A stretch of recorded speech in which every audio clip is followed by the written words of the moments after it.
Hello, my name is Rebecca Allen, and I will be talking to you about coaching. So, the salary for a Division I coach is $70,000.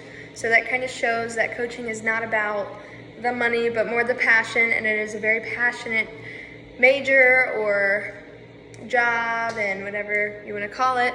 So, as you can see, I'm very passionate about coaching, and I am on the track and field team here, so I'm surrounded by all these coaches all the time, and I have to help coach whenever they aren't there. So it is mainly about your passion.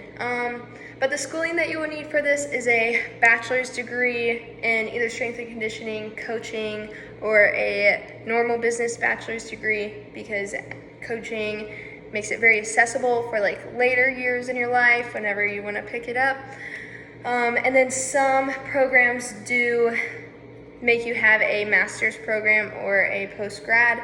And with Liberty University, if you work as a GA, they will pay for your master's program. So that is a very good benefit.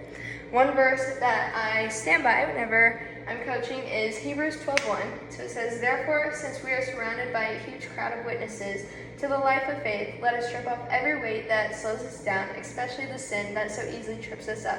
And let us run with endurance the race God has set before us." So I will be talking in front of plenty of crowds, which I am not good at, but through God I can do it.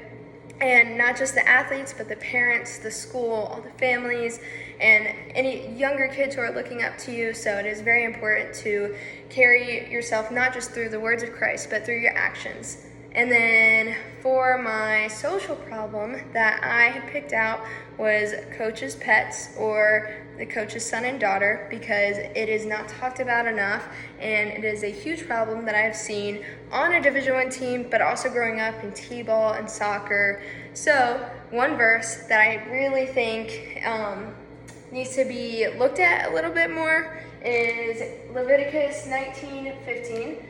"Do not pervert justice, do not show partiality to the poor or favoritism to the great, but judge your neighbor fairly." So this is basically saying, like, judge everybody the same. Like, if you have a bad attitude and you have the worst times in track and field, judge them the same as you would the best athlete with the best attitude, because you never know who's watching and who's seeing you and who's looking up to you. So you always want to keep that as your number one focus. And also, I think this can benefit the class because this is not talked about enough.